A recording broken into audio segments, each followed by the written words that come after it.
कहानी की शुरुआत में हम मियाओ नाम के प्लेनेट को देखते हैं जहाँ सिर्फ केट्स रहती है। पर इस प्लेनेट के आसपास से बहुत सारे मीटियोर गुजरते रहते थे और कभी भी प्लेनेट पर आ गिरते थे, जिससे यह प्लेनेट धीरे धीरे खत्म होने लगा। केट्स ने घर बनाने के लिए दूसरा प्लेनेट खोजना शुरू कर दिया। उन्होंने अर्थ पर कब्जा करने के लिए बहुत सारी केट्स को वहाँ भेजा था, पर काफी वक्त बीतने के बाद भी उन केट्स का कोई जवाब नहीं आया। केट किंग को कुछ प्रोजेक्शन मैसेज मिलते हैं जिसमें दिखाया गया था कि एशियन इजिप्शियन केट्स की पूजा करते थे और एंशिएंट इंडिया में केट्स की मूवमेंट को देखकर योगा का निर्माण हुआ। हजारों साल बीत चुके थे और अब केट किंग ने दोबारा अर्थ पर हमला करने का फैसला किया। वो मियाओ प्लेनेट के सबसे बहादुर योद्धा पुडिंग को अपने पास बुलाकर कहते हैं कि तुम्हें अर्थ पर जाकर सदियों पुराने उस मिशन को पूरा करना होगा ताकि हम सब अर्थ पर जाकर राज कर सकें। पर कुछ भी हो जाए तुम्हें अर्थ पर अपने सीक्रेट आर्टिफैक्ट को संभाल कर रखना होगा। अगर तुमने इसे खो दिया तो तुम्हारी शक्तियाँ चली जाएगी।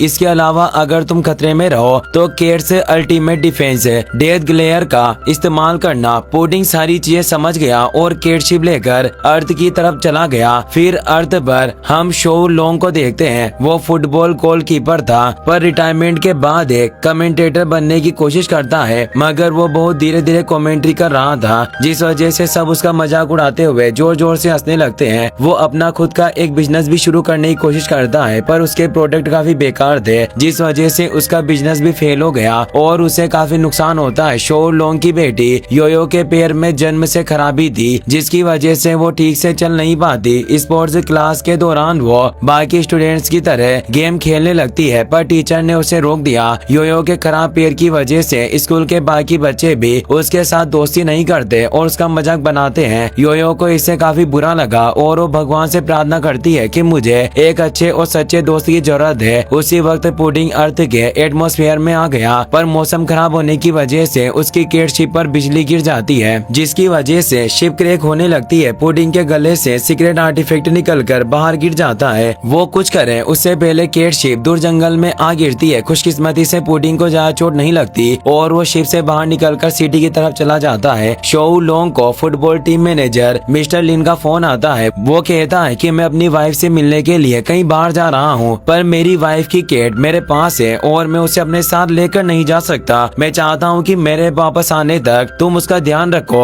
वहाँ से वापस आने के बाद मैं तुम्हें अपनी टीम का कोच बनाने के बारे में सोचूंगा। शो लोंग इससे बहुत खुश हो गया। उसे उस टीम का कोच बनना था। वो तुरंत केट का ध्यान रखने के लिए हाँ कर देता है। उसने घर जाकर लीजू को भी इसके बारे में बता दिया, पर वो केट का ध्यान रखने के लिए तैयार नहीं थी। मगर शो लोंग उसकी बातों पर ध्यान नहीं देता और बाहर जाकर मिस्टर लिन के आने का इंतजार करने लगता है। पुडिंग भी वहाँ आ चुका था। उसे शो लोंग के घर के ऊपर एक कलरफुल अम्ब्रेला दिखाई देता है, जिसे देखकर उसे समझ में आ गया कि उसका सीक्रेट आर्टिफैक्ट यही है, क्योंकि उसने केट शिप से ही उस कलरफुल अम्ब्रेला को देख लिया था। वो उड़कर छत पर जाने की कोशिश करता है, पर सीक्रेट आर्टिफैक्ट न होने की वजह से वो उड़ नहीं पाता और जमीन पर गिर जाता है। उसे काफी चोट लगती है, इसीलिए वो छिप जाता है। कुछ वक्त बाद मिस्टर लिन कार लेकर वहाँ गया। वो शो लोंग से केट का ध्यान रखने के बारे में बात करने लगता है। अर्थ पार्टिकल्स की वजह से पुडिंग का शरीर धीरे धीरे कमजोर होता जा रहा था। केट किंग ने उसे कहा था कि अगर सीक्रेट आर्टिफैक्ट खो जाए तो तुम्हें जल्दी से किसी जीव का रूप लेना होगा ताकि तुम जिंदा बच सको। मिस्टर लिन की कार में उसकी केट शिशिली बैठी हुई थी। पुडिंग बिना वक्त गवाए शिशिली की आंखों में आंखें डालकर उसका रूप लेने लगता है। उसे देखकर शिशिली काफी डर गई थी, इसलिए वहाँ से भाग जाती है। शो लोंग उसे लेने के लिए आता है, पर शिशिली की जगह वहाँ पुडिंग खड़ा था और उसकी साइज एक इंसान के बराबर थी, जिसे देखकर शो लोंग घबरा गया। वो मिस्टर लिन को इस बारे में बताने की कोशिश करता है, पर वो अपनी बीवी से बात कर रहा था और बिना कुछ कहे वहाँ से चला गया। शो लोंग पुडिंग को घर लेकर जाता है। उसे देखकर लीजू हैरानी से बेहोश हो गई। शो लोंग उसे थप्पड़ मारकर होश में लाता है। वो कहता है कि तुम्हें फिक्र करने की जरूरत नहीं, हमें सिर्फ कुछ वक्त के लिए इसका ध्यान रखना है। उसके बाद मिस्टर लिन इसे लेकर चले जाएंगे। यो पुडिंग को देखकर काफी खुश थी और उसके पास जाने लगती है, पर लीजू ने उसे रोक दिया। उसे लग रहा था कि कोई केट की ड्रेस पहनकर उन्हें बेवकूफ बना रहा है, इसीलिए वो पुडिंग की चमड़ी पकड़कर उसे खींचने लगी। पुडिंग को इससे काफी गुस्सा आया और उसने अपने डेथ ग्लेयर से उन पर हमला कर दिया, जिसकी वजह से उनके कपड़े जल जाते हैं और उनकी हालत खराब हो गई। पुडिंग खुश होकर जोर जोर से हंसने लगता है, मगर ये सब उसका भ्रम था। वो बार बार अपनी आंखों से डेथ ग्लेयर अटैक करने की कोशिश करता है, पर इससे कुछ नहीं होता, बल्कि योयो के भाई वुयू को लगता है कि पुडिंग उन्हें पसंद करता है। रात को पुडिंग एक डिवाइस की मदद से आसमान में एक केट सिग्नल भेजकर मियाओ प्लेनेट की केट्स को केट कैफे में इकट्ठा कर लेता है। वो सारी केट्स से कहता है कि क्या तुम सब भूल गए कि हमारे पूर्वजों ने तुम्हें अर्थ पर कब्जा करने के लिए भेजा था। हमारा मियाओ प्लेनेट बर्बाद होने की कगार पर है। हमें जितना जल्दी हो सके अर्थ को अपने काबू में करना होगा।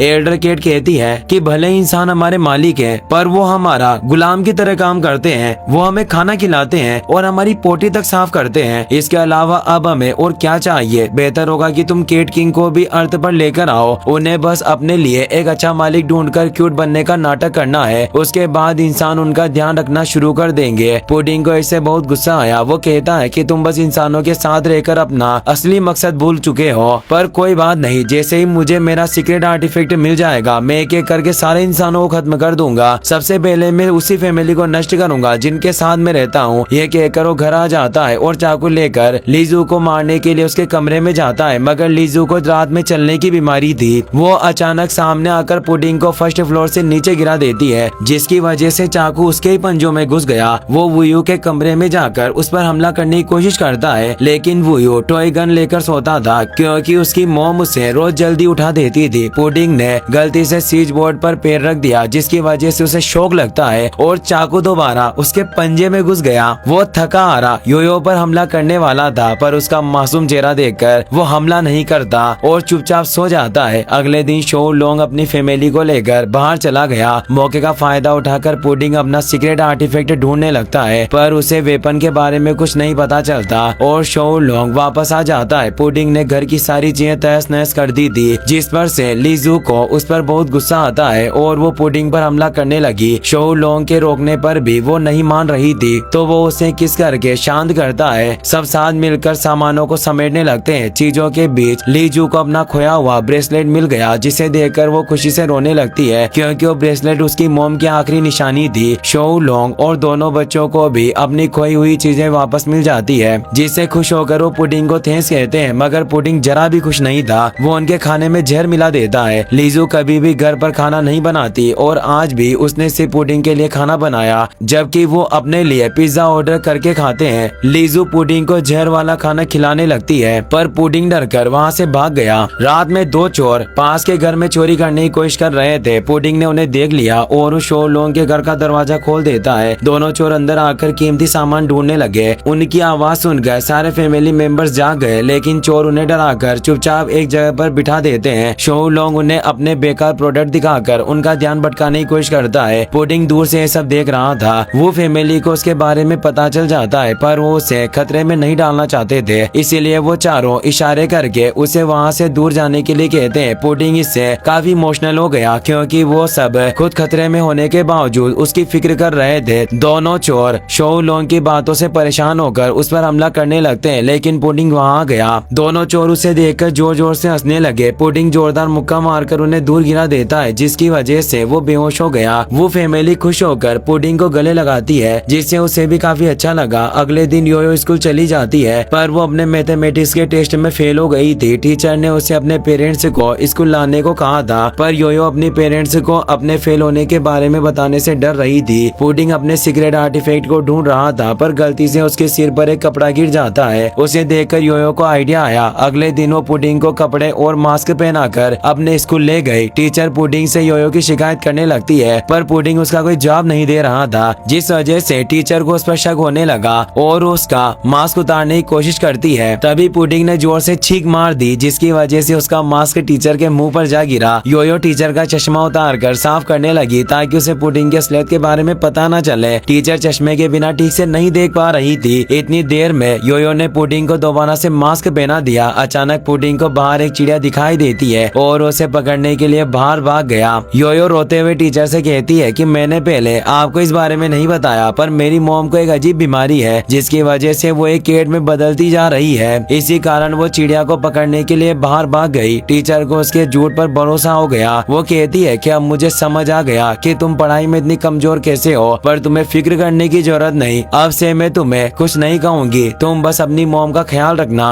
योयो इससे बहुत खुश होती है और पुडिंग को लेकर वहाँ से चली गई। पुडिंग वो फैमिली के साथ काफी खुश था और हर रोज उनके साथ मजे करने लगा। वो यू भी उसकी वीडियोस बनाकर इंटरनेट पर डालने लगा। शो लोंग योयो को लेने के लिए उसके स्कूल चला गया। वहाँ उसे योयो की की टीचर ली मिलती है जो उसकी बहुत बड़ी फैन थी। उससे मिलकर उसकी आंखों में आंसू आ जाते हैं, जिससे योयो और शोउ लोंग खुद काफी हैरान थे। मिस ली शोउ लोंग को सपोर्ट डे के दिन स्कूल में बुलाती है और वो इसके लिए मान गया। शोउ लोंग घर आ गया। वहाँ दो आदमी उसके घर की दीवारों पर उसके ही पोस्टर चिपका रहे थे जिन पर लिखा था कि शोउ लोंग के नाम पर 20 लाख का कर्ज है। वो आदमी शोउ लोंग से कहते हैं कि तुमने मिस्टर डेविड का कर्ज अपने नाम पर लिया था, वो शहर छोड़कर भाग चुका है, इसीलिए उसके 2 मिलियन का कर्ज तुम्हें चुकाना होगा। ये बात सुनकर शोउ लोंग को कुछ वक्त पहले की बात याद आती है जब डेविड ने धोखे से उसका पेपर पर साइन करवा लिया था। ली जू को बहुत गुस्सा आ रहा था। वो उन दोनों आदमियों के मुंह पर पेंट गिराकर उन्हें वहाँ से भगा देती है। शोउ लोंग ली जू को समझाने की कोशिश करता है पर वो बिना कुछ सुने उसे पीटने लगी। शोउ लोंग उसे किस करके शांत करने की कोशिश करता है। तभी वुयू को उसके दोस्त का फोन आया। वो बताता है कि तुम अपनी केट शिशिली की वीडियोस डालते थे, वो वीडियो वायरल हो चुकी है और कुछ लोग शिशिली के साथ एडवर्टाइजमेंट शूट करना चाहते हैं। वुयू अपने पेरेंट्स को इस बारे में बताता है जिससे सब खुश हो गए। वो पुडिंग के साथ मिलकर बहुत सारे शूट करते हैं जिससे उनके पास बहुत पैसे आ गए और उन पैसों की मदद से वो डेविड का कर्जा भी चुका देते हैं। एक बॉक्सिंग मैच शूटिंग के दौरान स्पॉटलाइट पुडिंग के ऊपर गिरने वाली थी पर शोउ लोंग उसे लात मारकर दूर कर देता है, मगर वो खुद को नहीं बचा पाया और लाइट उसके पैर पर गिर जाती है जिसकी वजह से वो घायल हो गया। यह देखकर पुडिंग दंग रह गया। उसे यकीन नहीं होता कि शोउ लोंग ने उसे बचाने के लिए खुद को खतरे में डाला। रात को वो केट कैफे में जाकर इस बारे में सोचने लगता है। केट एल्डर उसे कहता है कि तुम अपनी इंसानी फैमिली को तोड़ने की बात कर रहे थे, तुम्हें देखकर ऐसा लग रहा है कि तुम अभी तक अपना काम पूरा नहीं कर सके। पुडिंग झूठ बोलता है कि ऐसा कुछ नहीं है, मैं जल्दी फैमिली को अलग कर दूंगा, मैं बस अच्छे मौके का इंतजार कर रहा हूँ। लीजू एक पार्टी में जाती है। वहाँ उसकी मुलाकात अपने स्कूल फ्रेंड लियू से हुई। वो कहती है कि पहले तुम बहुत ही ज्यादा मोटे थे तो आखिर अब इतने फिट और हैंडसम कैसे बन गए। लियू कहता है कि मैं स्कूल टाइम में तुम्हें बहुत पसंद करता था और मैंने तुम्हें प्रपोज भी किया, पर उस वक्त मेरे मोटे होने की वजह से तुम हर बार मुझे मना कर देती। अब मैं अमीर हो चुका हूँ तो शायद अब तुम्हें मेरे साथ रहने में कोई परेशानी नहीं होगी। लीजू कहती है कि मुझे माफ कर देना, पर मेरी शादी हो चुकी है और मेरे 2 बच्चे भी है। लियू उसे अपना जैकेट पहनाकर कहता है कि मैंने तुम्हारे पास आने में देर कर दी, पर कोई बात नहीं, हम दोस्त बनकर तो रह सकते हैं। लीजू घर आकर शोउ लोंग को लियू के बारे में बताती है, पर शोउ लोंग लियू के बारे में सुनकर जरा भी खुश नहीं था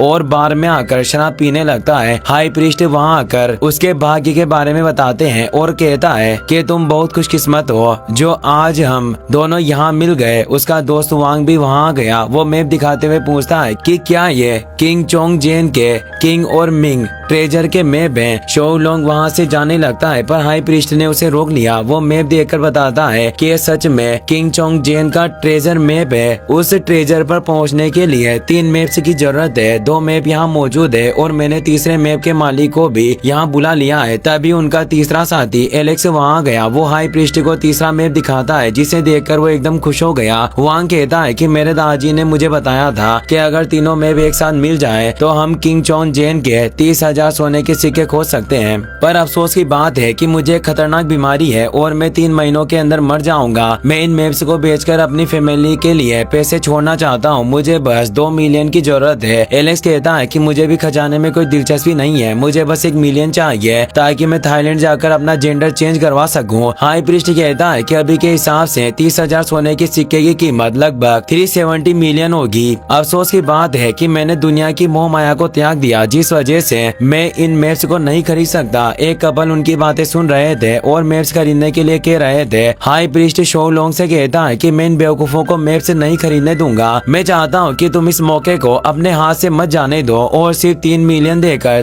300 मिलियन के मालिक बन जाओ। शोउ लोंग लालच में आकर बैंक से पैसे निकालने के लिए चला गया। कुछ वक्त बाद लीजू को बैंक से कॉल आता है कि उसके पति ने अकाउंट से सारे पैसे निकलवा लिए। लीजू को समझ नहीं आ रहा था कि आखिर शोउ लोंग इतने पैसों का क्या करने वाला है, इसीलिए वो बच्चों और पुडिंग के साथ मिलकर उसका फोन ट्रेस करने लगी। वो उस बार में पहुंच जाते हैं जहां शोउ लोंग हाई प्रीस्ट और उसके साथियों के साथ मौजूद था। वो हाई प्रीस्ट को पैसे देने वाला था पर मिस ली वहां आ गई। हाई प्रीस्ट और उसके साथी उसे शोउ लोंग की पत्नी समझते हैं और उसे मिस वू कहकर बुलाने लगे। लीजू वहां आ गई और वो उसकी बातें सुन लेती है। उसे लगता है कि मिस ली शोउ लोंग की गर्लफ्रेंड है, जिससे गुस्सा होकर उसने मिस ली को मुक्का मारकर जमीन पर गिरा दिया। तभी न्यूज में हाई प्रीस्ट साइंटिस्ट और उसके साथियों की फोटो आने लगी। वो तीनों जेल से भागे हुए क्रिमिनल थे। बार में मौजूद सब लोग उनकी तरफ देखने लगे। तीनों पैसे लेकर वहाँ से भागने लगे। बाहर उन्हें पुडिंग दिखाई देता है तो वो उसके साथ फोटो खींचने लगे। पुडिंग और योयो को पता नहीं था कि वो क्रिमिनल है, जिस वजह से वो उन्हें कुछ नहीं कहते। तीनों कार में बैठकर वहाँ से भाग जाते हैं। लीजू भी अपनी कार की मदद से उनका पीछा करना चाहती थी पर उसकी कार स्टार्ट नहीं होती। वो गुस्से में आकर शोलोंग को बुरा भला कहने लगती है। उसे शांत करने के लिए शोलोंग उसे किस करता है। लीजू शांत हो गई थी पर वो रोने लगी। वो कहती है कि हमने योयो के पैर का इलाज करवाने के लिए वो पैसे इकट्ठे किए थे और अगर अभी उसकी सर्जरी नहीं हुई तो वो जिंदगी में कभी भी दौड़ नहीं पाएगी। उसे देखकर पुडिंग भी उदास हो जाता है और उसे समझ आ जाता है कि आखिर शोलोंग और लीजू पैसों को लेकर इतने पागल क्यों थे। शोलोंग घर आकर शराब पीने लगा। उसे डॉक्टर की बात याद आती है। उसने कहा था कि योयो के पैर की हड्डी सीधी नहीं है, इसे ठीक करने के लिए हर साल सर्जरी करनी होगी जिसके बाद ये ठीक से दौड़ पाएगी। पर इन सब में 5 मिलियन का खर्चा होगा। तभी उसे डेविड का फोन आता है। वो बताता है कि तुम्हारी बीवी एक आदमी के साथ डेट पर आई है। मैंने तुम्हें इतनी खास बात बताई इसलिए अब हमारा हिसाब बराबर हो गया। लीजू लियू के साथ डिनर कर रही थी। वो कहती है कि मुझे अपनी बेटी की सर्जरी के लिए कुछ पैसों की जरूरत है। क्या तुम कुछ वक्त के लिए मुझे पैसे उधार दे सकते हो? मैं जल्दी सारे पैसे वापस से दे दूंगी। लियो कहता है कि स्कूल में मैंने बहुत बार तुम्हें प्रपोज करने की कोशिश की पर हर बार तुम मेरी बेइज्जती करके मुझे भगा देती। तुम्हारी उस बेइज्जती की वजह से मैंने मेहनत की और आज मैं इस मुकाम पर खड़ा हूँ। मैं तुम्हें पैसे देने के लिए तैयार हूँ पर उससे पहले तुम्हें ये कहना होगा कि तुम मुझसे प्यार करती हो। लीजू कहती है कि आखिर तुम कैसी बेवकूफी भरी बातें कर रहे हो। मैं तुम्हें अपना दोस्त समझ रही थी पर लगता है कि तुम्हें कोई गलतफहमी हो गई। मैं पैसे के लिए ये सब नहीं करने वाली। लियू उसके साथ जबरदस्ती करने लगता है लेकिन तभी शोलोंग वहाँ गया। वो लियू पर हमला करके उसे दूर गिरा देता है। वो लीजू से कहता है कि ये सिर्फ अमीर है इसके लिए इसके साथ डेट पर आ गई। मुझे तुमसे ये उम्मीद नहीं थी। लीजू को इससे काफी गुस्सा आता है और वहाँ से चली गई। शोलोंग पुडिंग से लियू को पिटवाने लगा। वहीं स्पोर्ट डे को योयो के स्कूल में फैमिली रेस होने वाली थी जिसके लिए सारे स्टूडेंट्स को अपनी फैमिली के साथ रेस में हिस्सा लेना होगा। योयो भी इस रेस में हिस्सा लेना चाहती थी। वो लीजू के पास जाकर उसे बताती है कि स्पोर्ट डे को सारे स्टूडेंट्स अपनी फैमिली के साथ रेस में हिस्सा लेंगे। मैंने पापा को पहले इसके बारे में बता दिया और वो रेस के दिन स्कूल में आ जाएंगे। लीजू शोलोंग से नाराज थी। वो कहती है कि अगर तुम्हारे डैड रेस में हिस्सा लेंगे तो मैं रेस में नहीं आऊंगी। योयो को इससे काफी बुरा लगता है। शोलोंग बार में बैठकर शराब पी रहा था। पुडिंग उसे पकड़कर फुटबॉल ग्राउंड में लेकर आता है। गोल पोस्ट के ऊपर उनकी फैमिली की फोटो लगी हुई थी जिसे देखकर शोलोंग इमोशनल हो गया। वो सोचता है कि भले ही मैं नाकारा और निकम्मा हूँ पर मुझे अपनी फैमिली की रक्षा करनी होगी। कुछ भी हो जाए मुझे अपनी फैमिली का गोलकीपर बनकर उनका ध्यान रखना होगा। पुडिंग उसे योयो की एक ड्राइंग देता है जिसमें वो शोलोंग को फैमिली रेस में आने के लिए कह रही थी। वो फैमिली पूरी तरह से टूट चुकी थी और पुडिंग अपने प्लान में कामयाब हो गया पर उसे इस बात की जरा भी खुशी नहीं थी बल्कि वो चाहता था कि वो फैमिली पहले की तरह हंसी खुशी से रहे। तभी उसे अजीब सी रोशनी दिखाई देने लगी। जब वो ऊपर देखता है तो पेड़ पर उसका सीक्रेट आर्टिफैक्ट अटका हुआ था। शुरुआत में उसे बहुत खुशी होती है पर फिर उसे समझ आता है कि सीक्रेट आर्टिफैक्ट मिलने के बाद अब उसे न चाहते हुए भी वो फैमिली को खत्म करना होगा। स्पोर्ट डे के दिन सब स्टूडेंट्स की फैमिली उन्हें चीयर करने के लिए आई थी पर वुयू के अलावा योयो को चीयर करने के लिए कोई नहीं आया जिस वजह से वो निराश हो गई। वुयू उसे रेस में हिस्सा लेने से मना करता है पर वो उसकी बात नहीं मानती। कुछ वक्त बाद शोलोंग और लीजू भी स्कूल ग्राउंड में आ गए पर लीजू शोलोंग से बात नहीं करती। शुरुआत में योयो जंप रेस में हिस्सा लेती है पर अपने पैर की वजह से वो जंप नहीं कर पाई और नीचे गिर जाती है। शोलोंग और लीजू उसके पास जाकर उसे संभालते हैं। उन्हें देखकर योयो रोने लगी। वो कहती है कि मैं चाहती हूँ कि आप दोनों पैसों के लिए एक दूसरे से लड़ाई ना करें। मैं नहीं चाहती कि हमारी फैमिली बिखर जाए। मैं हमेशा आपके साथ खुश रहना चाहती हूँ। उसकी बातें सुनकर लीजू और शोलोंग को अपनी गलती का एहसास हो जाता है। वो गले लगकर एक दूसरे से वादा करते हैं कि आज के बाद लड़ाई नहीं करेंगे। पुडिंग दूर से सब देख रहा था और उसे बहुत अच्छा लगता है। वो फैमिली पुडिंग के पास आ गई। पुडिंग सबको एक दूसरे का हाथ पकड़वाकर सीक्रेट आर्टिफैक्ट की मदद से उनसे बातें करने लगा जिससे वो सब हैरान हो गए। पुडिंग कहता है कि असलियत में मैं मियाओ प्लेनेट का एक योद्धा हूँ और मैं अर्थ पर कब्जा करने के लिए आया था मगर तुम सबके साथ रहकर मुझे पता चला कि इंसानों के पास दुनिया का सबसे ताकतवर हथियार है जिसे हम प्यार कहते हैं। मुझे तुम्हारे साथ रहकर बहुत अच्छा लगा। पर अब मुझे अर्थ से जाना होगा। कुछ वक्त में फैमिली रेस शुरू होने वाली थी। योयो अपनी फैमिली को लेकर रेस में चली जाती है। रेस शुरू हो गई थी। वुयू, लिजू और शोउ लोंग काफी अच्छा प्रदर्शन करते हैं, मगर योयो अपने पैर की वजह से ठीक से दौड़ नहीं पाती। दूसरे स्टूडेंट रेस जीत चुके थे, पर फिर भी वो भागना बंद नहीं करती और सब लोग उसके लिए चीयर करने लगते हैं। तभी पुडिंग अपने सीक्रेट आर्टिफैक्ट की मदद से योयो के पैर की हड्डी ठीक कर देता है और उसके पैर में लगा डिवाइस भी टूट गया, जिसकी वजह से वो ठीक होकर भागने लगी और तेजी से रेस खत्म कर लेती है। यह देखकर सब लोगों के होश उड़ गए और वो फैमिली बहुत खुश हो गई। पुडिंग भी योयो को ठीक करके बहुत खुश था। वो अपने सीक्रेट आर्टिफैक्ट की मदद से केट शिप को बुलाकर उसके अंदर बैठ गया। स्पोर्ट ग्राउंड में मौजूद सब लोगों ने केट शिप को देख लिया था, इसीलिए पुडिंग लाइट बीम की मदद से उनके दिमाग से केट शिप और अपनी यादें मिटा देता है। वो मियाओ प्लेनेट पर जाकर केट किंग से झूठ बोलता है कि अर्थ बहुत ही खतरनाक जगह है, वहाँ की हवा दूषित है और लोग भी बहुत बुरे नहीं है। उनके पास प्यार नाम का एक हथियार है जिसके सामने मियाओ प्लेनेट की सारी केट्स हार जाती है। बेहतर होगा कि हम मियाओ प्लेनेट छोड़कर अर्थ पर ना जाएं। केट किंग अर्थ पर कब्जा करने के अपने ख्वाब को छोड़ देता है, पर पुडिंग अपना मिशन पूरा नहीं कर सका और ना ही अपने असली रूप में वापस आ पाया। इसीलिए केट किंग उसे आलू खोदने की सजा देता है।